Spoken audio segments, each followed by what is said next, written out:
The best book to read is the Bible. The best book to read is the Bible. If you read it every day, it will help you all the way.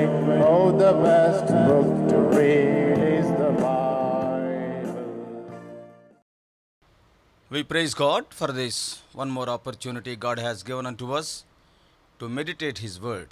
దేవుని వాక్యాన్ని ధ్యానం చేయడం కొరకు ప్రభు అనుగ్రహించినటువంటి మరొక తరుణానికై ప్రభువుకి వందనాలు. For today's meditation, we are going to see one of the qualities of our God. మన దేవుడి యొక్క గుణ లక్షణాల్లో ఒక లక్షణాన్ని మనం ఈ దినాన్ని ధ్యానం చేద్దాం.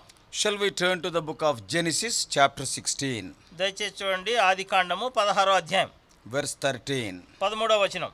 And she means Hagar called the name of the Lord that spake unto her, Thou God seest me. For she said, Have I also here looked after him that seeth me? అది అంటే హాగరు చూచుచున్న దేవుడవు నీవే అను పేరు తనతో మాట్లాడిన యెహోవాకు పెట్టెను. ఏలయనగా నన్ను చూచిన వాని నేను ఇక్కడ చూచితిని కదా అని అనుకొనెను. Thou God seest me. నీవు చూచుచున్న దేవుడవు. In Hebrew it is known as El Roi God. El Roi దేవుడు అనేటటువంటి మాట ఉంది హెబ్రీలో. Our God is a God who sees. అంటే మన దేవుడు చూచేటటువంటి దేవుడు. Shall we pray? ప్రార్థన చేసుకుందాం. Father, we praise Thee for these blessed moments to sit at Thy word, with Thy word at Thy feet. ప్రభా, నీ వాక్యం చేతబట్టుకొని నీ పాదాల చెంత కూర్చునేటటువంటి ఈ గడియలు మాకు అనుగ్రహించినందుకు నీకు వందనాలు ప్రభా. The Holy Spirit may speak unto us. పరిశుద్ధాత్మ దేవుడు మీరే మాతో మాట్లాడండి. Open Thou the scriptures. నీవే లేఖనాలు మా కొరకు తెరవండి ప్రభా. Open Thou our eyes of understanding. ప్రభా, అర్థం చేసుకునే మా మనోనేత్రాలను తెరవండి. And give us an obedient heart. మాకు ఇదే చూపించే లోబడే హృదయాన్ని మాకు ఇవ్వండి Thou ప్రభా. art El Roi God. నీవు ఎల్రోయి దేవుడు ప్రభా. Thou art a God who seest. నీవు చూస్తున్నటువంటి దేవుడు. We are claiming Thy promises for this ministry. ఈ పరిచర్య కొరకు నీ వాగ్దానాలు మేము చేపడుతూ ఉన్నాం Bringing ప్రభా. all of us under the sprinkling of Thy precious blood. In Jesus' precious name we pray. మమ్మల్ని అందరినీ నీ ప్రశస్తమైనటువంటి రక్త ప్రోక్షణ కిందకి తీసుకొస్తూ మా రక్షకుడు అయినటువంటి యేసుక్రీస్తు ప్రశస్త నామములో ప్రార్థిస్తున్నాము తండ్రి. Amen. Amen. As we go through the word of God, we can see the men and women of God, they have given different names to God out of their own personal experiences. దేవుని వాక్యంలో మనం చూస్తూ వెళ్తూ ఉన్న కొలది దేవుని దాసులంటకి వారికి ఇచ్చినటువంటి వ్యక్తిగతమైనటువంటి అనుభవాలను బట్టి వారికి నూతనమైనటువంటి పేర్లు ఇస్తూ వెళ్ళారు. They have given God new names. దేవుడికి వారు పేర్లు పెట్టారు. Out of their own experiences. వారి సొంత అనుభవాల నుంచి. For example, ఉదాహరణకు చూస్తే, after the Israelites won over the Philistines, ఫిలిష్తీయుల మీద ఇశ్రాయేలు గెలిచినప్పుడు, and prophet Samuel, he kept a stone in between Shen and Mizpah. Misbah షేను మధ్యలో ఒక రాతిని నిలిపాడు ప్రవక్త అయినటువంటి సమూయేలు. And then what he said? అప్పుడు ఆయన ఏమన్నాడు? He gave a name there to God. ఆయన దేవుడికి అక్కడ పేరు పెట్టాడు. In 1 Samuel 7:12, మొదటి సమూయేలు 7వ అధ్యాయం 12వ వచనంలో, he has given a name Ebenezer to God. దేవునికి ఎబెనేజర్ అని పేరు పెట్టాడు. What does it mean? దాని అర్థం ఏంటి? Thus far the Lord has helped us. ఇప్పటి వరకు దేవుడు మనకు సహాయం చేస్తూ వచ్చాడు. In Telugu language, Deva Sahayam. తెలుగులో చూస్తే దేవ సహాయం అని. God has helped us thus far. ఇప్పటి వరకు దేవుడు సహాయం చేస్తూ వచ్చాడు. So out of his own experience, Samuel has given a name. ఇక్కడ చూస్తే సమూయేలు యొక్క అనుభవాన్ని బట్టి ఆయన దేవుడికి ఒక పేరు పెట్టాడు. When we see the life of Abraham, Abraham యొక్క జీవితాన్ని we చూస్తే, all know he is a friend of God. ఆయన దేవుని స్నేహితుడు మనకు తెలుసు. The greatest test he faced in his life, we can see in Genesis 22nd chapter. తన జీవితంలో తను ఎదుర్కొన్నటువంటి గొప్ప పరీక్ష ఆదికాండం 22వ అధ్యాయం. The Lord asked Abraham to offer his only son, the son whom he loveth more, Isaac, as a burnt sacrifice. ఇక్కడ చూసినట్లయితే అబ్రహాముని తన ఏకైక కుమారుడు, తను అతి ఎక్కువగా ప్రేమించేటటువంటి కుమారుడైనటువంటి ఇస్సాకుని దహన బలిగా అర్పించమంటాడు. And now Abraham being a man of faith, ఇక్కడ చూస్తే విశ్వాసం కలిగినటువంటి Abraham, and he rose up early in the morning, వేకువజామునే లేచాడు, and he saddled his ass, తన యొక్క గాడిద గంత కట్టాడు, and he took 2 of his young men, తనతో ఉన్నటువంటి 2 దాసులను తీసుకున్నాడు, and also Isaac his son, తన కుమారుడైనటువంటి ఇస్సాకును కూడా తీసుకున్నాడు. and he has taken the wood, the fire, and also the sword. తనతో పాటు కట్టెలు తీసుకున్నాడు, నిప్పు తీసుకున్నాడు, ఖడ్గం తీసుకున్నాడు. And he was going to Mount Moriah side. అక్కడ చూస్తే మోరియా పర్వతం మీదకి ఎక్కెళ్తూ ఉన్నాడు. Because God told very clearly, you have to offer him as a burnt sacrifice in the place which I show unto you. నేను నీకు చూపించబోయేటటువంటి ఆ స్థలంలో నీవు నీ కుమారుని దహన బలిగా నాకు అర్పించాలని స్పష్టంగా దేవుడు చెప్పాడు. Everywhere you cannot offer like that. ఎక్కడ పడితే అక్కడ నీ ఇష్టం వచ్చినట్టు నీ విధంగా అర్పించడానికి లేదు. Even in the Mosaic law it is written, you cannot offer wherever you like. అంటే మోషే ధర్మశాస్త్రంలో కూడా నీకు నచ్చిన విధానాలు ఎక్కడంటే అక్కడ నువ్వు అర్పించడానికి అర్పణలు చేయడానికి లేదు. In the appointed place only. ఆ నిర్దిష్టమైనటువంటి స్థలంలోనే. Many times we say, is God not there here? God is not there. So many our own logics will not stand before the word of God. మనం చాలా సందర్భాల్లో ఏం చెప్తుంటామంటే ఏం దేవుడు ఇక్కడ లేడా అక్కడ లేడా అని చెప్పి మన సొంత నిర్ణయాలు మన సొంత హేతువాద నిర్ణయాలు చెప్తూ ఉంటాం. దేవుని ముందు అవి పనిచేయవు, నిలబడు. Now ultimately Isaac and Abraham, they were going to Mount Moriah. చివరికి అబ్రహాము ఇస్సాకు మోరియా పర్వతం మీదకి వెళ్ళారు. Because God knows the future. ఎందుకంటే దేవుడికి భవిష్యత్తు గురించి తెలుసు. Abraham may not be knowing. అబ్రహాముకు తెలియకపోవచ్చు బహుశా. God knows very clearly that he is going to build the temple therein on Mount Moriah, and also through the efforts of David and building by Solomon. అయితే రాబోయేటటువంటి రోజుల్లో ఆ మోరియా పర్వతం మీద దావీదు యొక్క ప్రయత్నం ద్వారా సొలొమోను రాజు ద్వారా దేవుడు అక్కడ ఆలయాన్ని నిర్మించబోతున్నాడు అనేది ఆయనకి తెలుసు. So that's why he asked Abraham to offer Isaac there only at Mount Moriah. అందుకే దేవుడు ఇస్సాకుని ఆ మోరియా పర్వతం మీదనే అర్పించమని చెప్పాడు. Not here and there, in between maybe a few hillocks may be there. ఈ మధ్యలో కూడా ఎన్నో రకాల కొండలు ఉండొచ్చు, అక్కడంతా పర్వతాల్లో నువ్వు చేయకూడదు, అర్పించకూడదు. And they were walking for 3 days. 3 దినాలు ఆ విధంగా నడుస్తూ వెళ్ళారు. And now as they were going, ఇప్పుడు ఆ విధంగా వాళ్ళు వెళ్తూ ఉండగా, and wonderful thing has happened there also. అక్కడ కూడా ఒక అద్భుతమైనటువంటి సంగతి జరిగింది. Not only Moriah is the appointed place, Morya నిర్దిష్టమైనటువంటి దేవుని చేత చెప్పబడిన స్థలం మాత్రమే కాదు, but another thing we can see in verse 6. 6వ వచనంలో ఇంకొక సంగతి కూడా మనం అక్కడ చూస్తాం.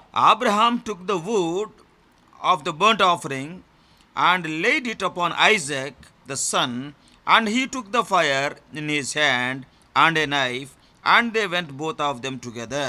దహన బలికి కట్టెలు తీసుకొని తన కుమారుడగు ఇస్సాకు మీద పెట్టి తన చేతితో నిప్పును కత్తిని పట్టుకొని పోయాను, వారిద్దరూ కూడి వెళ్ళుచుండగా. What is happening here? ఇక్కడ ఏం జరుగుతుంది? See, every word in the word of God is important. దేవుని వాక్యంలో ప్రతి మాట చాలా ప్రాముఖ్యమైనది. 3 important materials are there. ఇక్కడ చూస్తే 3 ప్రాముఖ్యమైనటువంటి వస్తువులు ఉన్నాయి. One is మొట్టమొదటిది ఒకటి ఇక్కడ చూస్తే కట్టెలు, secondly రెండోది the fire, నిప్పు, and the third is మూడోది that sword, ఖడ్గము మూడోది. Now you see who is carrying what.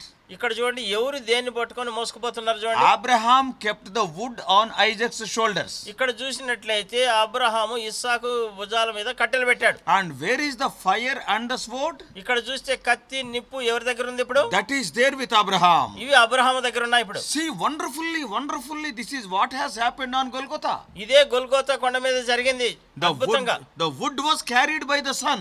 ఇక్కడ చూస్తే ఆ కట్టెలు ఆ కర్ర అనేది కుమారుడు మోసుకొని పోతున్నాడు. And the fire and the sword, the judgment and the punishment were in the hands of the father. ఇక్కడ చూసినట్లయితే ఈ యొక్క నిప్పు ఖడ్గం అంటే తీర్పు, తర్వాత చూసినట్లయితే ఖడ్గం ఈ రెండు తండ్రి చేతుల్లో ఉన్నాయి. శిక్ష they were there in the hands of the father. ఈ రెండు చూస్తే తండ్రి చేతుల్లో ఉన్నాయి. What a wonderful way even placing of that material. చూడండి ఎంత అద్భుతమైన విధానంలో ఆ వస్తువులు ఆ విధంగా పెట్టడం కూడా ఎంత చక్కగా ఉంది చూడండి. When Isaac is able to carry the wood, can't he carry the fire? Can't he carry the sword? ఇక్కడ చూసినట్లయితే ఇస్సాకు కట్టెలు మోసుకొని వస్తున్నాడు, ఆయన ఈ ఖడ్గం మోసుకొని రాలేడా, నిప్పు తీసుకొని రాలేడా? Abraham is very old. Abraham చూస్తే ముసలివాడు. Even Isaac also can tell. ఇస్సాకు కూడా చెప్పొచ్చు, Father, why you are carrying those things? Give them to me. నాన్న ఎందుకు నువ్వు వీటిని మోసుకొని వస్తున్నావు, వాటిని నాకు ఇచ్చేసే అనొచ్చు. See how beautifully the Holy Spirit has recorded the word of God. చూడు ఎంత చక్కగా రమ్యంగా పరిశుద్ధాత్మ దేవుడు దేవుని వాక్యాన్ని రాయించి పెట్టాడు. See, though Isaac asks, Abraham will not give. ఒకవేళ ఇస్సాకు అడిగినప్పుడు కూడా అబ్రహాం ఇవ్వడు. Why? ఎందుకు? Because the fire and the sword must be in the hands of the father. ఎందుకంటే ఈ నిప్పు గాని కత్తి గాని తండ్రి చేతిలోనే ఉండాలి. When Isaac is symbolizing Lord Jesus Christ, ఇస్సాకు యేసుక్రీస్తు ప్రభువుకు సాదృశ్యంగా ఉన్నప్పుడు undoubtedly the punishment and the judgment must be in the hands of the father. నిస్సందేహంగా ఆ తీర్పు గాని ఆ శిక్ష గాని తండ్రి చేతిలోనే ఉండాలి. And only the wood Isaac carried. కేవలం ఈ కట్టెలు మాత్రం ఇస్సాకు మోసుకొని వచ్చాడు. So that's why, brothers and sisters, whenever we are reading the word of God, every word, why a comma is kept here, That is also important. అందుకే ప్రియమైనటువంటి సహోదరుడా సహోదరి, దేవుని వాక్యాన్ని మనం చదివేటప్పుడు చాలా జాగ్రత్తగా చదవాలి. ఒక చిన్న కామా పెట్టుంటే కూడా ఎందుకు పెట్టారు ఏంటంటే దానికి ఒక కారణం ఉంటుంది ఖచ్చితంగా. And as they were walking, వాళ్ళు ఆ విధంగా నడిచి వెళ్తూ ఉండగా suddenly Isaac got a doubt. అకస్మాత్తుగా ఇస్సాకుకు ఒక సందేహం వచ్చింది. You all know this story. ఈ కథ మీకు అందరికీ తెలుసు What కదా. has happened at Mount Moriah we all know. Morya పర్వతం మీద ఏం జరిగిందో మీకు తెలుసు. But it is my responsibility to explain again.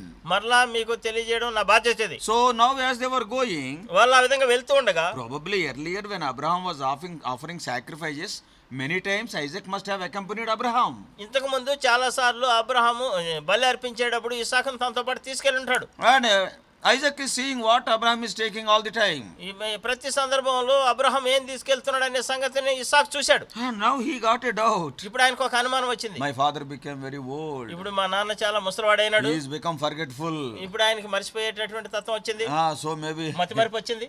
So suddenly he asked, అకస్మాత్తుగా అడిగాడు, Father, నాన్న wood is there, కట్టెలు ఉన్నాయి, fire is there, నిప్పు కూడా ఉంది, and also sword is there. కత్తి కూడా ఉంది. Where is the sacrifice? Where is the animal? ఇక్కడ చూస్తే బలి పశువేది, ఎక్కడుంది ఆ జంతువు, ఎక్కడేది గొర్రెపిల్ల లేదంటాడు. Yes, very innocently Isaac asked. చాలా అమాయకంగా ఈ ఇస్సాకు అడిగాడు. And with an idea of reminding his father, probably he must have forgotten. తండ్రి మర్చిపోయి ఉంటాడేమో అని చెప్పి గుర్తు చేద్దామని ఇస్సాకు చెప్పాడు. Then what Abraham said? Abraham ఏమంటున్నాడు? Yes, in verse 8. 8వ వచనంలో చెప్తాడు, My son God will provide. నా కుమారుడా దేవుడే దహన బలి గొర్రె పిల్లను చూచుకొనునని చెప్పగా, I know about the sacrifice. నాకు ఆ బలి గురించి నాకు తెలుసు. Who is to be offered, I know it. ఎవరిని అర్పించాలో నాకు తెలుసు. The father will look after. తండ్రి దాన్ని చూసుకుంటాడు. And God will look after that. దేవుడు దాన్ని చూసుకుంటాడు. And that is what we know in Hebrew, Jehovah Jireh. యెహోవా ఈరే అనేది హెబ్రీలో అది. According to the faith of Abraham, God has looked after that animal. అబ్రహాముకు ఉన్నటువంటి ఆ విశ్వాసాన్ని బట్టి దేవుడు ఆ యొక్క గొర్రెపిల్ల గురించి చూసుకున్నాడు. And on that day, ఆ దినాన Abraham has given a name to God out of his own experience. Abraham తన సొంత అనుభవం నుంచి దేవుడికి ఒక పేరు పెట్టాడు. What is that name? ఏంటి ఆ పేరు? Jehovah Jireh. యెహోవా ఈరే. And Samuel has given a name Ebenezer. సమూయేలు చూస్తే ఎబెనేజర్ అని పేరు And పెట్టాడు. Abraham has given a name Jehovah Jireh. Abraham చూస్తే యెహోవా ఈరే అని పేరు పెట్టాడు. Even Moses, మోషే కూడా after the Israelites came out of the land of Egypt, ఇశ్రాయేలు ప్రజలు ఐగుప్తులో నుంచి బయటకు వచ్చినప్పుడు and without any provocation at Rephidim in Exodus 17th chapter, ఈ నిర్గమకాండం 17వ అధ్యాయంలో చూసినట్లయితే రెఫీదీము దగ్గర, and without any provocation from the side of Israelites, ఇశ్రాయేలు నుంచి ఏ విధమైనటువంటి ఎదిరింపులు అవేవి లేకుండా ఉన్నప్పటికీ the Amalekites came against Israelites. ఇక్కడ చూస్తే అమాలేకీయులు ఇశ్రాయేలుకు వ్యతిరేకంగా వచ్చారు. There is a big war at Rephidim. రెఫీదీములో చూస్తే పెద్ద యుద్ధం అక్కడ. And it is a wonderful war. అక్కడ చూస్తే అద్భుతమైనటువంటి యుద్ధం. So many spiritual principles we can learn when we are facing spiritual warfares from that physical warfare. ఆ యొక్క భౌతికమైనటువంటి యుద్ధం నుంచి మనం అనుదినం ఎదుర్కొనే అనేక ఆత్మీయమైనటువంటి యుద్ధాల కొరకు అనేక పాఠాలు మనం నేర్చుకోవచ్చు. There what has happened? అక్కడ ఏం జరిగింది? Moses went to the top of the mountain. ఆ మోషే కొండ శిఖరం మీదకి వెళ్ళాడు. Aaron and Hur also went with him. ఆరోను హూరు వాళ్ళిద్దరు కూడా వెళ్ళారు. And the young man Joshua holding the sword for the battle at the foot of the hill. అక్కడ చూస్తే ఆ కొండ దిగువ భాగాన యవనస్తుడైనటువంటి యెహోషువ ఖడ్గాన్ని చేతపట్టుకొని యుద్ధం చేస్తున్నాడు. And the Israelites were there. ఇశ్రాయేలీయులు ఉన్నారు. And they are not great soldiers. వాళ్ళు గొప్ప సైనికులు కాదు వాళ్ళు. Because 400 years they were in slavery, they were slaves. చూస్తే 400 సంవత్సరాల పైన వాళ్ళు అక్కడ బానిసత్వంలో బానిసలుగా ఉన్నారు. And after coming out of the slavery, this is the first war. ఆ బానిసత్వంలో నుంచి బయటకు వచ్చిన తర్వాత ఇది మొదటి యుద్ధం. They are not well trained in war. వాళ్ళు యుద్ధంలో చక్కగా తర్ఫీదు పొందిన వాళ్ళు కాదు. Always telling yes sir to their Egyptian masters. ఐగుప్తులో ఉన్నటువంటి అధికారులకు యజమానులకు వాళ్ళు అయ్యా అవునయ్యా సరే అయ్యా మీరు చెప్పింది చేస్తాం అనేదే వాళ్ళ పని. But so today suddenly the war came. ఇప్పుడు అకస్మాత్తుగా యుద్ధం వచ్చింది. But a beautiful thing has happened. అక్కడ చూస్తే చక్కటి రమ్యమైన సంగతి జరిగింది. What is written? ఏం రాయబడింది అక్కడ? Whenever the Moses raised his hands, ఎప్పుడైతే మోషే చేతులు పైకెత్తున్నాడో Israelites prevailed. అక్కడ చూస్తే ఇశ్రాయేలులు ఆధిపత్యం కలిగి వాళ్ళు గెలిచారు. And whenever Moses' hands, because of the heaviness of the hands and the age, ఆ వయసును బట్టి చేతులు బరువు ఎక్కడాన్ని బట్టి, and whenever his hands are coming down, ఎప్పుడైతే ఆయన చేతులు కిందకి దించాడో, and Israelites were defeated. ఇశ్రాయేలు ప్రజలు ఓడిపోయారు. That's why. అందుకే And Aaron and Hur, they were lifting the hands of Moses on the mountain till the war was won. ఆ యొక్క యుద్ధం పూర్తయ్యేంత వరకు గెలిచేంత వరకు కూడా ఈ యొక్క హారోను ఊరు వాళ్ళు ఇరువురు ఏం చేశారంటే మోషే చేతులు పైకెత్తి పట్టుకున్నారు. So many spiritual principles we can learn from that particular war.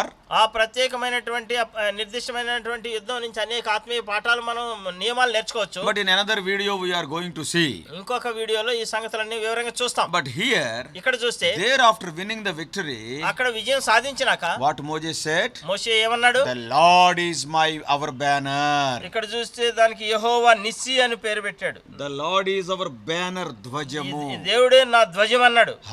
In Hebrew it is Jehovah Nissi. ఇక్కడ హెబ్రీ భాషలో యెహోవా నిస్సి అని దానికి పేరు. Why Moses has given that name? ఎందుకు ఆ పేరు పెట్టాడు మోషే? It is not because of our power, because of our strength we won the battle. మాకున్న బలం వల్ల మాకున్న శక్తి వల్ల మేము యుద్ధంలో జయించలేదు. As a matter of fact, none of us are war trained soldiers. ఇక్కడ చూస్తే మాలో ఎవరు కూడా యుద్ధ నేర్పరులైనటువంటి సైనికులు కాదు. And the secret of our victory is only lifting up our hands. మా యొక్క యుద్ధంలో విజయం యొక్క రహస్యం ఏంటంటే చేతులు పైకెత్తడమే. Our God is Jehovah Nissi God. ఇక్కడ చూస్తే మన దేవుడు యెహోవా నిస్సి దేవుడు. This is the name Moses has given. ఈ పేరుని మోషే దేవుడికి పెట్టాడు. Samuel has given a name. సమూయేలు ఇక్కడ దేవుడికి ఒక పేరు పెట్టాడు. And we know Abraham has given a name. Abraham దేవుడికి ఒక పేరు పెట్టాడు. Here Moses has given a name. ఇక్కడ మోషే ఒక దేవుడికి పేరు When పెట్టాడు. you come to David, దావీదు మాటకొస్తే innumerable names. ఎన్నో పేర్లు, Not అసంఖ్యాకమైన one పేర్లు. name or two names. ఒకటి కాదు రెండు కాదు If పేర్లు. you read Psalm 18:1 and 2, 18వ కీర్తన మొదటి 2 వచనాలు చదివితే 7, 8, 9 names I think he has given to God. దేవుడికి 7, 8, 9 పేర్లు పెట్టాడు ఆయన. Yes, name after name. పేరు వెంబడి పేరు. 23, 23వ కీర్తన and he is my shepherd. యెహోవా నా కాపరి అంటాడు. How many names David has given? ఎన్ని పేర్లు పెట్టాడు దేవుడికి. These are not just they came out of his mouth, out of his experience he is giving that name. ఏదో నోట్లో పైన వచ్చినటువంటి పేర్లు కాదు ఇవి, తన అనుభవంలో నుంచి వచ్చినటువంటి పేర్లు ఇవి. Today, ఈ దినం many people are writing songs also in our assemblies. మన సమాజంలో చాలా మంది పాటలు కూడా రాసుకుంటూ ఉన్నారు. రాస్తున్నారు వాళ్ళు. Oh, they are poets. వాళ్ళు కవులు వాళ్ళు. And they write the poetry and all these things not out of their experiences. Somebody will give some theme, they will be writing 2 or 3 songs. వాళ్ళు ఏదో వాళ్ళ సొంత అనుభవంలో నుంచి ఆ విధంగా పాటలు కట్టడం లేదు, కానీ ఎవరు ఆ యొక్క అంశం ఇస్తారు, దాని మీద బోధ చేస్తారు, దాన్ని బట్టి రాస్తున్నారు. And see, sometimes within 1 hour, within 2 hours, they will be writing song. వాళ్ళు 1 గంట 2 గంటల్లో ఆ పాటలు కడుతున్నారు. Because they know the language. ఎందుకంటే వాళ్ళకి ఆ భాష పరిజ్ఞానం తెలుసు కాబట్టి. But these names given by the biblical characters to God, they are not just, they are written like that. Out of their lifetime experience they have given. ఈ బైబిల్లో ఉన్నటువంటి ఈ మాటలు, ఈ పేర్లు ఇవన్నీ ఎట్లా వచ్చినాయంటే ఏదో ఆ విధంగా రాసినటువంటివి కాదు, కానీ వారికి ఉన్నటువంటి జీవితకాలం అనుభవాలను బట్టి దేవుడికి పెట్టినటువంటి పేర్లు, రాసిన పేర్లు. So when we meditate every name that is given to God, we can learn so many lessons. దేవుడికి పెట్టబడినటువంటి పేర్ల గురించి మనం ధ్యానం చేస్తే మనం అనేక పాఠాలు మనం నేర్చుకుంటాం. And we can learn the characteristics of God. దేవుని యొక్క గుణ లక్షణాలు మనం తెలుసుకుంటాం. So here when we come to Genesis chapter 16, ఇక్కడ మనం ఆదికాండం 16వ అధ్యాయానికి వస్తే, he is not an Israelitish woman, she is a Egyptian young girl is giving a name to God. ఇక్కడ చూస్తే ఇశ్రాయేలు స్త్రీ కాదు, ఆమె ఐగుప్తురాలైనటువంటి ఒక యవ్వన స్త్రీ పెట్టినటువంటి పేరు. She came as a servant maid in the tent of Abraham. Abraham యొక్క గుడారములో ఆమె యొక్క దాసిలాగా వచ్చింది. We all know this is she is Hagar. ఆమె పేరు మనకు తెలుసు కదా, ఆమె హాగరు. She is an young girl. ఆమె యవనస్తురాలు. And there will be a question how this girl was joined to the family of Abraham. ఈ అబ్రహాము కుటుంబంతో ఈ యవన ప్రాయంలో ఉన్న స్త్రీ అమ్మాయి ఏ విధంగా వచ్చి చేరిందని. And when see we all know how God called Abraham. ఏ విధంగా అబ్రహాం దేవుడు పిలిచాడో మనకు తెలుసు. In 12th chapter of Genesis. ఆదికాండం 12వ అధ్యాయంలో The covenant God made with Abraham. అబ్రహాముతో దేవుడు చేసిన నిబంధన. But after he came near Bethel. అయితే బేతేల్ దగ్గరికి వచ్చినప్పుడు unexpectedly there was a famine. అక్కడ చూస్తే అనుకోని విధానంలో అక్కడ కరువు వచ్చింది. So that's why he also committed a mistake there. ఆయన అక్కడ ఒక తప్పుదేం చేశాడు అక్కడ. Yes, what is that? ఏంటది? When a famine is there in Bethel, బేతేల్లో కరువు వచ్చినప్పుడు then he has to pray to God. ఆయన అక్కడ ఉండి దేవుడికి ప్రార్థన చేసి Lord, ఉండాల్సింది. you called me. ప్రభువా నువ్వు నన్ను పిలిచావు, You called me to this place. నువ్వు నన్ను ఈ స్థలానికి పిలిచావు, Then why this famine? ఎందుకు ఈ కరువు? And he can ask God, ఆయన దేవుడిని is అడుగుండాల్సింది. it my mistake? ఇది నా తప్పిదమా, Or is it your testing? లేదా నువ్వు నన్ను పరీక్షిస్తున్నావు, Or is it the Satan tempting me? లేదా సాతాను నన్ను శోధిస్తున్నాడా? I don't think he asked God. ఆయన దేవుడిని అడిగాడని నేను అనుకోవట్లేదు. Because he is also a newly born again believer. Only at the age of 75 he was called. In the early months it has happened. ఆయన అప్పుడే నూతనంగా తిరిగి జన్మించినటువంటి విశ్వాసిలాగా ఆయన 75 సంవత్సరాలప్పుడు పిలువబడ్డాడు. ఆ మొదటి ప్రారంభ నెలల్లోనే ఈ సంగతి జరిగింది. And then immediately what he has done? వెంటనే ఆయన ఏం చేశాడు? Like you and me, he has taken a wrong step. నీ వల్లే నా వల్లే ఆయన తప్పటడిగేశాడు. In 12:10, 12వ అధ్యాయం 10వ వచనం what is written there? ఏం రాయబడింది అక్కడ? And there was a famine in the land, and Abraham went down into Egypt to sojourn there, for the famine was grievous in the land. అప్పుడు ఆ దేశంలో కరువు వచ్చెను, ఆ దేశంలో కరువు భారముగా నున్నందున అబ్రాము ఐగుప్తు దేశంలో నివసించుటకు అక్కడికి వెళ్ళెను. He went to Egypt again. మళ్ళా తిరిగి ఐగుప్తుకి వెళ్ళాడు. Going to Egypt means going to the world in our spiritual language. ఐగుప్తుకి తిరిగి వెళ్ళడం అంటే మన ఆత్మీయమైనటువంటి భాషలో మళ్ళా లోకానికి వెళ్ళిపోవడం అని. So he went into the world. మళ్ళా ఆ లోకంలోనికి వెళ్ళిపోయాడు. And what is the result? దానికి ప్రతిఫలం ఏంటి? He fell down spiritually. ఆత్మీయంగా పడిపోయాడు. He faced a big test there. అక్కడ పెద్ద పరీక్ష ఎదుర్కోవాల్సి Yes, వచ్చింది. the king of that land, Pharaoh, wanted Sarah as his wife. ఆ రాజు ఐగుప్తు యొక్క రాజు ఫరో ఈ శారాన్ని తన భార్యగా కావాలని చూశాడు, తీసుకోవాలని చూశాడు. Very saddest and very troublesome situation. ఎంతో విషాదకరమైనటువంటి ఇబ్బంది కలిగించే పరిస్థితి. Of course, God intervened. అయితే దేవుడు జోక్యం చేసుకున్నాడు అనుకోండి. See, from this we can understand దీన్ని బట్టి మనం అర్థం a చేసుకోవచ్చు. very important principle. చాలా ప్రాముఖ్యమైనటువంటి నియమం. Though it is not related to our message, ఇది మన వర్తమానానికి సంబంధించింది but it కాకపోయినప్పటికీ is important to mention it. ఇది చాలా ప్రాముఖ్యం, ఇక్కడ ప్రస్తావించాల్సిందే. A believer will never have safety in the world. ఒక విశ్వాసికి ఈ లోకంలో ఎక్కడ కూడా భద్రత లేదు. Though problems are there, better to be in the house of God only. There only the safety. సమస్యలు ఉన్నప్పుడు కూడా దేవుని మందిరంలోనే నువ్వు ఉండు, అక్కడే నీకు భద్రత ఉంది, క్షేమం ఉంది. At least few people are there to pray for you. కనీసం కొద్ది మంది అయినా నీ కొరకు ప్రార్థన చేసే వాళ్ళు ఉంటారు ఇక్కడ. But if you go to the world by seeing the problems in Bethel, ఈ సమస్య బేతల్లో ఉండేటటువంటి సమస్యలను చూసి నువ్వు లోకంలోనికి పోతే, if you see the problems in the house of God and if you run away to the world, దేవుని మందిరంలో ఉండేటటువంటి సమస్యలు చూసి నువ్వు లోకంలోనికి పరిగెత్తుకుంటా పోతే, then you will be entering into a great danger. నువ్వు ఇంకా గొప్ప ప్రమాదంలో పడిపోతున్నావని. Imagine, suppose if God has not intervened in the episode here, ఇక్కడ ఉండేటటువంటి ఈ సంఘటనలో దేవుడు ఒకవేళ జోక్యం చేసుకోకుండా ఉంటే what would have happened? ఏం జరుగుండేది? Pharaoh is having power. ఈ ఫరోకి అధికారం ఉంది. Pharaoh would have spoiled Sarah. ఇప్పుడు ఫరో శారాన్ని నాశనం చేయొచ్చు. And whatever the plans of God, they must be spoiled. దేవుని యొక్క ప్రణాళికలన్నీ కూడా పాడు చేయబడినవి. What all God wanted to do through Abraham, probably all those things will be turned upside down. దేవుడు అబ్రహాము ద్వారా ఏవైతే చేయాలనుకున్నాడో ఆ ప్రణాళికలన్నీ కూడా తలక్రిందులు అయిపోయాయి. Abraham also would be put to so much loss. ఇక్కడ అబ్రహాము కూడా ఎంతో నష్టపోయి ఉంటాడు. Today నష్టపోయి ఉండేవాడు. Today, ఈ దినం next to God, the most famous person in the world is Abraham. దేవుని కంటే తర్వాత ఎక్కువ ప్రఖ్యాతిగాంచినటువంటి వ్యక్తి అబ్రహాము ఈ ప్రపంచంలో. Why? ఎందుకు? In 12th chapter, ఆదికాండం 12వ అధ్యాయంలో, and it is written in I will make thy name great in verse 2. 2వ వచనంలో రాయబడింది, నిన్ను గొప్ప జనముగా చేసి నిన్ను ఆశీర్వదించి నీ నామమును గొప్ప చేయుదును.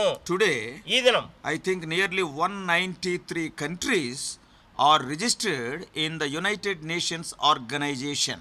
ఐక్యరాజ్య సమితిలో ఈ దినానికి 193 దేశాలు సభ్యత్వం తీసుకొని ఉన్నాయి. And of course more than 200 countries are there in the world. లోకంలో చూసినట్లయితే ప్రపంచంలో 200 దేశాల కంటే ఎక్కువ దేశాలు ఉన్నాయి. But nearly 193 became the members of UNO. ఈ UNO దాంట్లో ఇప్పుడు 193 దేశాలు సభ్య దేశాలుగా ఉన్నాయి. Out of them, వాటిలో there are 123 are Christian countries. 123 దేశాలు క్రైస్తవ దేశాలు. 57 are Islamic countries. 57 దేశాలు ఇస్లాం దేశాలు. And one is a Jewish country, that is the land of Israel. ఒక దేశము యూదుల దేశము, అదేమో ఇశ్రాయేల్ దేశం. So how many countries? మొత్తం ఎన్ని దేశాలు? Christians regard Abraham as their forefather because of Isaac. ఇస్సాకును బట్టి ఈ క్రైస్తవ దేశాలంతా కూడా అబ్రహాముని వాళ్ళ పితరుడిగా వాళ్ళు భావిస్తారు. And Muslims treat Abraham as their forefather because of Ishmael. ఇష్మాయేల్ను బట్టి ఈ మహమ్మదీయులు వారి పితరుడిగా అబ్రహామును భావిస్తారు. So 123 plus 57, 180 countries. 123 ప్లస్ 57 కలిపి 180 దేశాలు. And one Jewish country, Israel, treats Abraham as their forefather. ఇక్కడ యూదా దేశం ఒక దేశం, అది ఇశ్రాయేల్ దేశం, అబ్రహాముని వాళ్ళ పితరుడు అంటారు వాళ్ళు. Out of the 193 countries, 193 దేశాల్లో 181 countries, when you say the name of Abraham, automatically respect will be born in their hearts. ఈ 181 దేశాలకి మీరు అబ్రహాం అనే పేరు చెప్పగానే వారి యొక్క హృదయంలో అబ్రహాం పట్ల గౌరవం అనేది వస్తది. Even to the tomb of Abraham, Abraham యొక్క సమాధి దగ్గర how many people visit that place? ఎంతమంది ప్రజలు ఆ సమాధిని దర్శిస్తుంటారు. Oh, near Machpelah. మక్పేలా అనే స్థలం దగ్గర. Oh, Abraham is there, beside Sarah is there. Abraham సమాధి తన పక్కన Sarah. And just a few yards, 2 or 3 yards away, the tombs of Jacob and Leah are there. 2-3 అడుగుల తర్వాత అక్కడ చూస్తే యాకోబు, 2-3 గజాల తర్వాత యాకోబు లేయా సమాధులు. And Isaac and Rebekah a little bit far. కొంచెం ముందుకెళ్తే ఇస్సాకు రెబెకా సమాధులు. And many people will visit. చాలా మంది ప్రజలు దర్శిస్తారు. Because Rachel's tomb is not there, because she was buried on the way to Ephrathah. ఈ ఎఫ్రాతా మార్గంలోనే రాహేల్ ఆమె చనిపోతుంది కాబట్టి ఆమె సమాధి అక్కడ లేదు. So these 6 tombs are there. ఈ 6 సమాధులు అక్కడ ఉన్నాయి. Brothers and sisters, సహోదరులారా సహోదరులారా, God has made Abraham's name great. దేవుడు అబ్రహాం పేరుని గొప్ప చేశాడు. 181 countries. 181 దేశాలు. They respect Abraham as their forefather. అబ్రహాముని వాళ్ళ పితరుడు అని చెప్పి వాళ్ళు గౌరవిస్తారు. And you see this man, ఈ వ్యక్తి చూస్తే, because God intervened, see the plan of God for Abraham is so great. ఇక్కడ చూస్తే దేవుడు అబ్రహాం పట్ల కలిగి ఉన్నటువంటి ప్రణాళిక చాలా ఉన్నతమైనటువంటిది. But he went into the world. అయితే లోకంలోకి వెళ్ళిపోయాడు. There was a great threat for the plan of God. ఇక్కడ చూస్తే దేవుడి యొక్క ప్రణాళికకి గొప్ప ప్రమాదం ఏర్పడింది. That's why God intervened. అందుకే దేవుడు జోక్యం చేసుకున్నాడు. And God protected Sarah. ఇప్పుడు దేవుడు శారాని భద్రపరిచాడు. Of course, God knows how to do his things. ఏ విధంగా సంగతులు చేయాలనేది దేవుడికి తెలుసు. In spite of man's foolishness, how God knows very well how to do the things. మనిషి యొక్క బుద్ధిహీనతను బట్టి, బుద్ధిహీనమైనటువంటి కార్యాలను బట్టి కూడా దేవుడు ఏ విధంగా చేయాలని దేవుడికి బాగా తెలుసు. మనుషుడు బుద్ధిహీనంగా ప్రవర్తించినప్పటికీ దేవుడు ఏ విధంగా చేయాలని ఆయనకి తెలుసు. So he is a all powerful God. ఆయన సర్వశక్తి కలిగిన దేవుడు. So anyhow here God intervened. ఏది ఏమైనప్పటికీ దేవుడు ఇక్కడ జోక్యం చేసుకున్నాడు. The lesson what I want to tell you, నేను ఇక్కడ మీకు చెప్పబోయేటటువంటి పాఠం ఏంటంటే, problems may be innumerable in the house of God, but don't leave the house of God. దేవుని మందిరంలో సమస్యలు అసంఖ్యాకంగా ఉండొచ్చు, అయినప్పటికీ దేవుని మందిరాన్ని విడిచిపెట్టొద్దు. Look unto God. దేవుని వైపు చూడు. God will help you. దేవుడు నీకు సహాయం చేస్తాడు. God will solve the problems. దేవుడు సమస్యలను పరిష్కారం చేస్తాడు. Why we should not leave the house of God? ఎందుకు మనం దేవుని మందిరాన్ని విడిచిపెట్టకూడదు? Because a believer is not having any safety in the world. ఎందుకంటే ఒక విశ్వాసికి లోకంలో ఏ విధమైనటువంటి భద్రత లేదు కాబట్టి. Then Pharaoh feared a lot. ఇప్పుడు చూస్తే ఫరో ఎంతగానో భయపడిపోయాడు. And while he was sending back అబ్రహాముని తిరిగి వెనక్కి పంపించేటప్పుడు, in chapter 12, 12వ అధ్యాయంలో in verse 16, 16వ వచనం, it is written like this. ఇక్కడ ఆ విధంగా రాయబడింది. And he entreated Abraham well for her sake, and he had sheep and oxen, and he asses, and men servants, and maid servants, and she asses, and camels. అతడు ఆమెను బట్టి అబ్రాహామునకు మేలు చేశాను, అందువలన అతనికి గొర్రెలు, గొడ్లు, మగగాడిదలు, దాసులు, పనికత్తెలు, ఆడుగాడిదలు, ఒంటెలు ఇయ్యబడెను.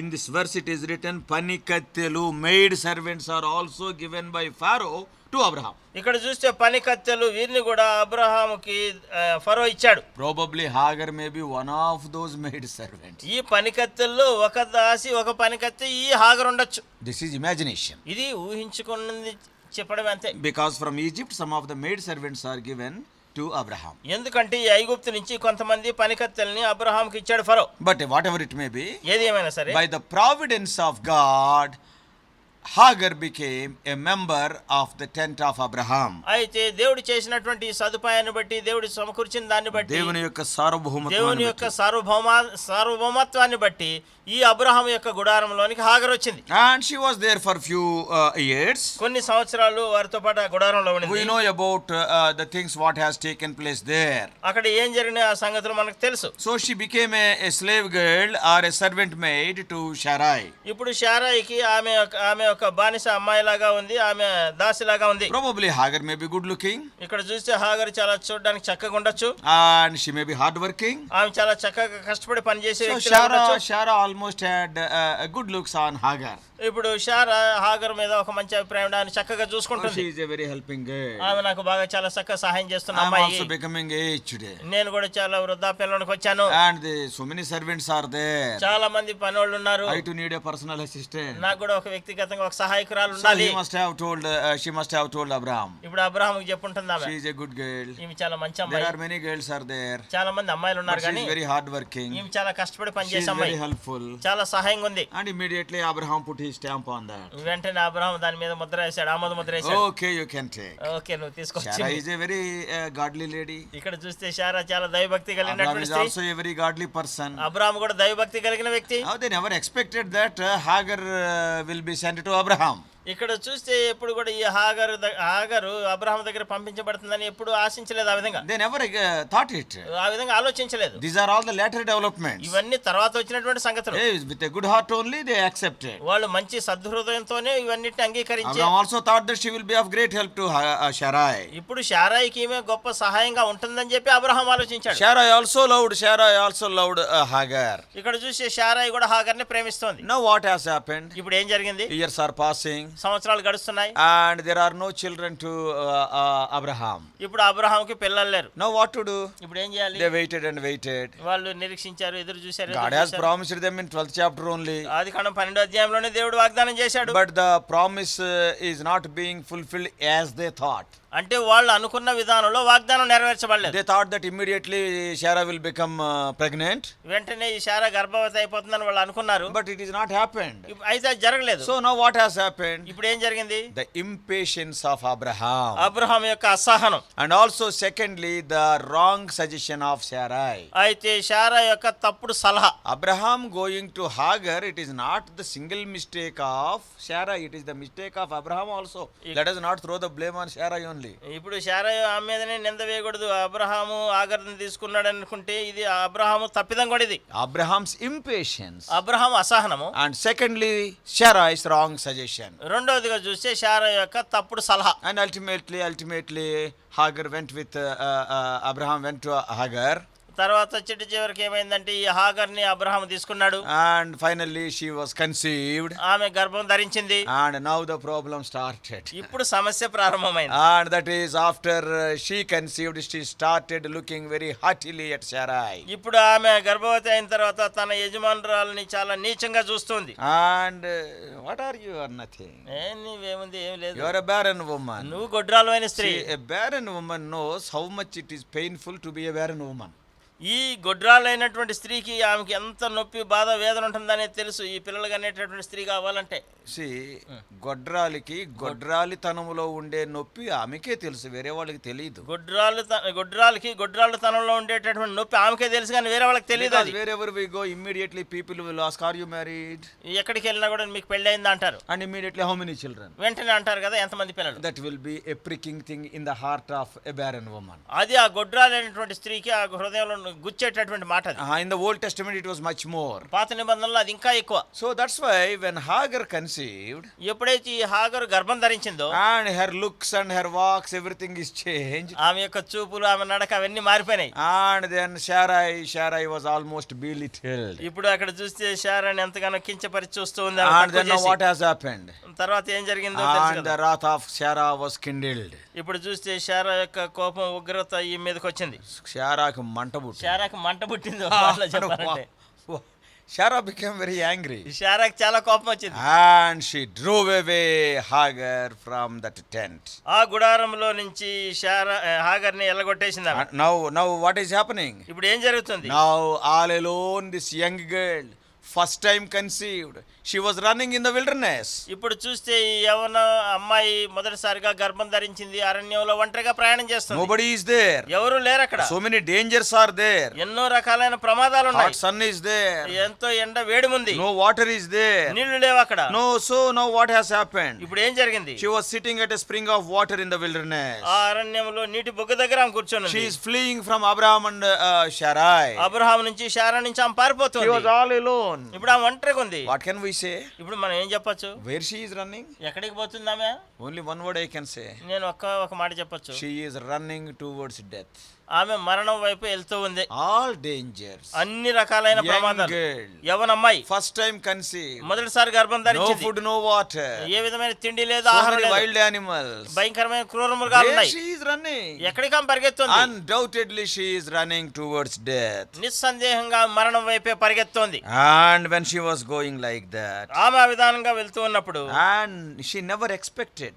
ఆమె ఎప్పుడు ఆ విధంగా ఊహించలేదు. She never imagined. ఆ విధంగా ఊహించలేదు ఆమె. Suddenly, అకస్మాత్తుగా there was a person talking to her. అక్కడ చూస్తే అకస్మాత్తుగా ఒక వ్యక్తి ఆమెతో మాట్లాడుతున్నాడు. Suddenly he appeared. అకస్మాత్తుగా ప్రత్యక్షమయ్యాడు. From where he came from? ఎక్కడి నుంచి వస్తున్నావు అన్నాడు. From where that person came from, Hagar doesn't know.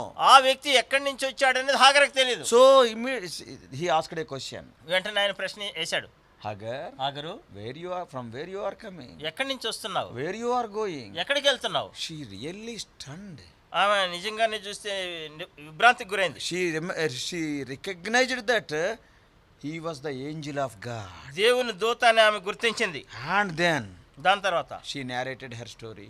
ఆమె కథ అంతా చెప్తుంది. Maybe 1 or 2 sentences. 1-2 వాక్యాల్లో. And then దాని తర్వాత and the Lord also uttered some comforting words. ఆ దేవుడు కూడా కొన్ని దేవుడి దూత ఆమెకి ఆదరణ కలిగించే మాటలు చెప్తాడు. And then దాని తర్వాత suddenly, అకస్మాత్తుగా, at the end of this incident, ఈ ఘటన అంతా అయిపోయిన తర్వాత చివర్లో suddenly she gave a name to God. దేవుడికి ఆమె అకస్మాత్తుగా ఒక పేరు పెడుతుంది. As Samuel gave a name Ebenezer.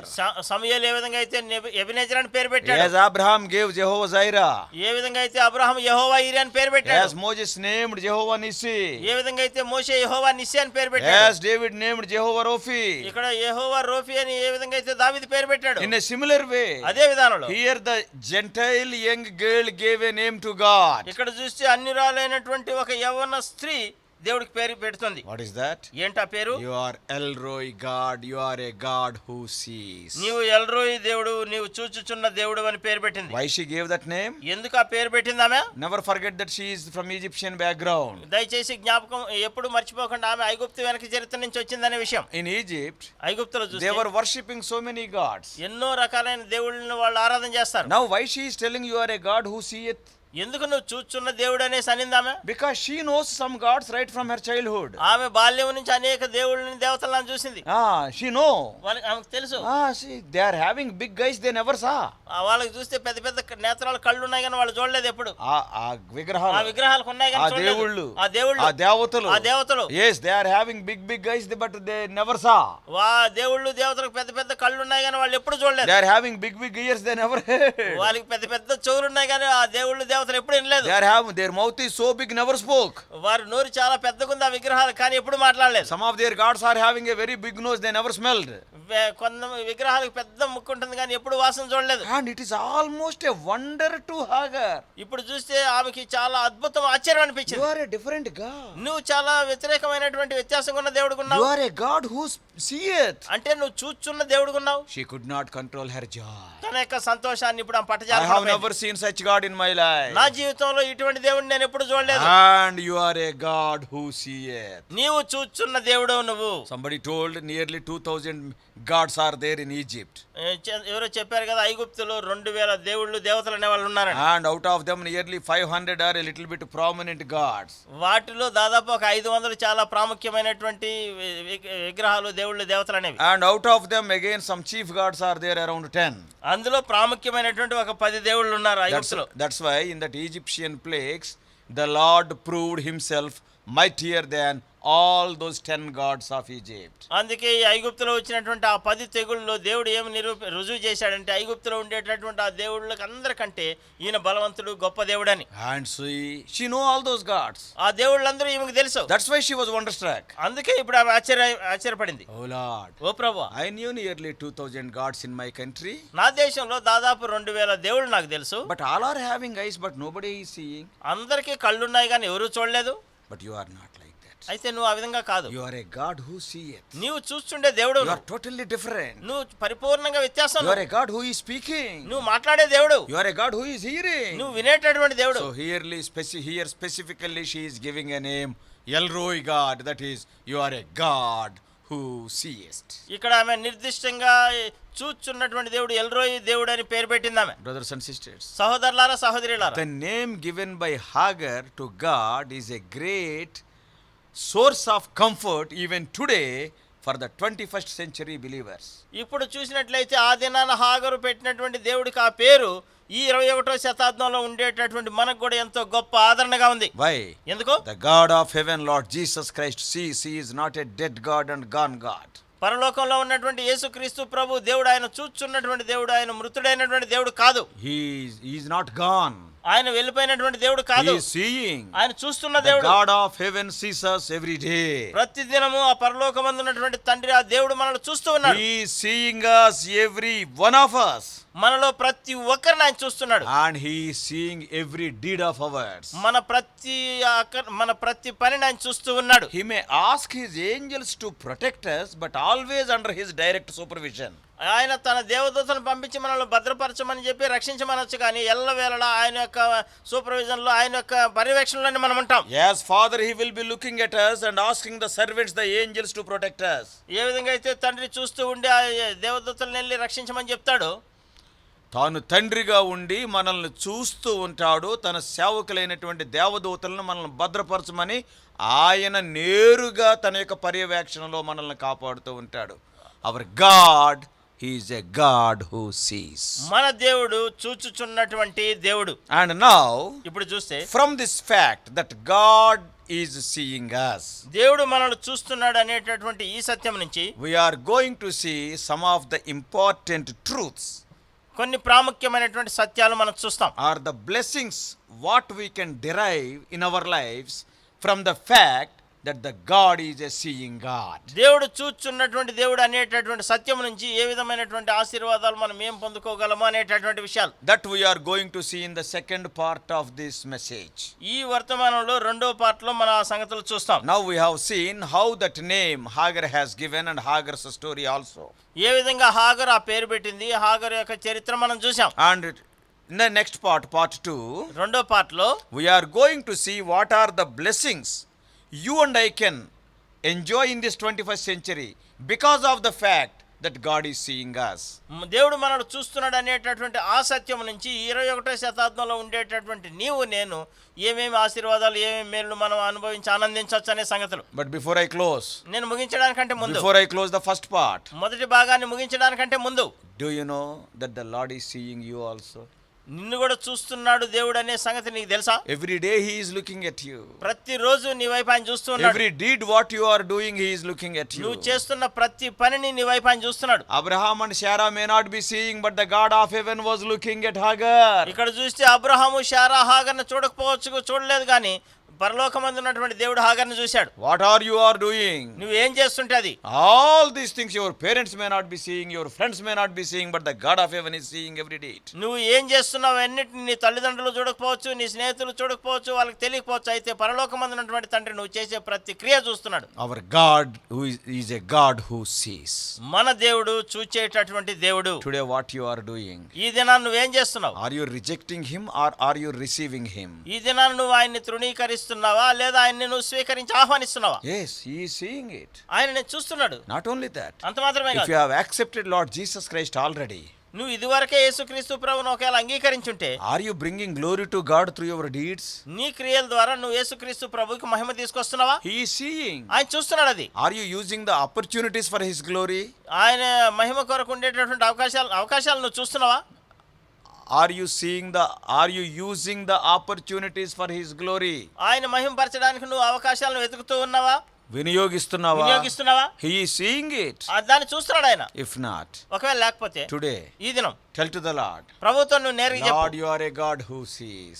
ప్రభువా నువ్వు చూచేటటువంటి దేవుడు. You are seeing my inside and outside also. నన్ను లోపల బయట నువ్వు నన్ను చూస్తున్నావు. Oh Lord, help my life to be O Lord, acceptable in thy sight. ప్రభా నా యొక్క జీవితం నీ దృష్టిలో అంగీకార యోగ్యంగా చేయి ప్రభా. Confess your fallen state. నీ పడిపోయినటువంటి స్థితిని దేవుడి దగ్గర ఒప్పుకో. And be restored. మళ్ళా తిరిగి సమకూర్చబడు. If you have not accepted Lord Jesus Christ so far, ఇది వరకు నువ్వు యేసుక్రీస్తు ప్రభువుని ఇప్పటి వరకు నువ్వు అంగీకరించకుండా ఉంటే, He is a God who sees. ఆయన చూచేటటువంటి దేవుడు. He is recording how many times you have rejected Him. నువ్వు ఎన్నిసార్లు ఆయన తృణీకరించావు అనేటటువంటిది ఆయన రికార్డ్ చేస్తూ ఉన్నాడు. At least today. కనీసం ఈ దినమైనా Come to Him. ఆయన దగ్గరికి రా. Lord, you are a God who is seeing. ప్రభువా నువ్వు చూస్తున్నటువంటి దేవుడు How ప్రభువా. many times I have rejected you, you have seen. నేను ఎన్నిసార్లు నిన్ను తిరస్కరించాను ఇవన్నీ కూడా నువ్వు Today I చూసావు. will not reject you. ఈ దినాన్ని నేను I am తిరస్కరించాను coming ప్రభువా. unto you. నేను నీ దగ్గరికి వస్తున్నాను. Wash me with your blood and make me your child. నన్ను నీ రక్తంతో కడిగి నీ బిడ్డగా నన్ను చేసుకో Make ప్రభువా. it your prayer. ఈ ప్రార్థనను చెయ్యి. God will accept you. దేవుడు నిన్ను అంగీకరిస్తాడు. May God bless you. ప్రభువు నిన్ను ఆశీర్వదిస్తాడు. Let us pray. ప్రార్థన చేసుకుందాం. Let us pray. ప్రార్థన చేసుకుందాం. Loving Heavenly Father, ప్రేమ కలిగిన మా పరలోకపు తండ్రి, oh gracious God, మా కృప కలిగిన మా దేవా, Lord, we thank Thee for the life of Hagar, the Egyptian young girl. ఐగుప్తురాలైనటువంటి యవ్వన స్త్రీ అయినటువంటి హాగర్ను బట్టి నీకు వందనాలు ప్రభా. Oh Lord, we thank Thee. She also gave a name unto Thee. ప్రభా ఆమె కూడా నీకు ఒక పేరు పెట్టింది ప్రభా. దాన్ని బట్టి నీకు వందనాలు తండ్రి. Even through that name, the God who is seeing, oh Lord, so many lessons you are teaching unto us. ప్రభా ఆమె పెట్టినటువంటి ఆ పేరును బట్టి చూచున్నటువంటి దేవుడివైన నీవు అనేక పాఠాలు మాకు బోధిస్తున్నావు ప్రభా. You are not like the gods of the world. నీవు లోకంలో ఉండేటటువంటి దేవుళ్ళ వలె కాదు ప్రభా. Lord, the gods of the world are man-made gods. ఈ లోకంలో ఉండేటటువంటి దేవుళ్ళన్నీ మనుషులు తయారు చేసిన దేవుళ్ళు Oh ప్రభా. Lord, they are having eyes but they cannot see. వాటికి నేత్రాలు ఉన్నాయి కానీ అవి చూడట్లేదు. Some of the gods are made by sculptors, some are by carpenters. కొన్ని విగ్రహాలు అవి చూసినట్లయితే దేవుళ్ళు ప్రభా శిల్పులు చెక్కారు, కొన్ని ఏమో ఈ వడ్రంగి వారు చేశారు ప్రభా. Oh Lord, that's why they are not able to see. అందుకే అవి చూడలేనటువంటి విగ్రహాలు ప్రభా. And even, oh Lord, our God not only sees, He can hear us, He can, oh Lord, protect us. ప్రభా మా దేవుడు చూచున్న దేవుడు మాత్రమే కాదు, మా దేవుడు వినేటటువంటి దేవుడు, మమ్మల్ని భద్రపరిచే దేవుడు ప్రభా. Oh Lord, we thank Thee, oh Lord, for such a wonderful living God has become our God and Savior. అటువంటి గొప్ప దేవుడు, సజీవుడైనటువంటి దేవుడు, మా రక్షకుడుగా, మా దేవుడుగా, మా తండ్రిగా ఉన్నందుకు నీకు వందనాలు. Even those dear ones who are hearing, ఎవరైతే మా ప్రియులు వింటున్నారో వారిని కూడా ప్రభా accept Thee as their personal Savior. వారు కూడా ప్రభా నిన్ను వ్యక్తిగతమైనటువంటి రక్షకుడిగా అంగీకరించేదానికి సహాయం చేయండి. Help us to meditate Thy word on this theme in the second part. ఈ రెండో పార్ట్లో ప్రభా ఈ మిగిలిన విషయాలు వీటన్నిటిని ప్రభా మేము ధ్యానం చేయడానికి మీరే మాకు సహాయం చేయండి ప్రభా. In Jesus precious name we pray. యేసుక్రీస్తు ప్రభు యొక్క ప్రశస్తమైన నామములో ప్రార్థిస్తున్నాము తండ్రి. Amen. Amen. God bless you all.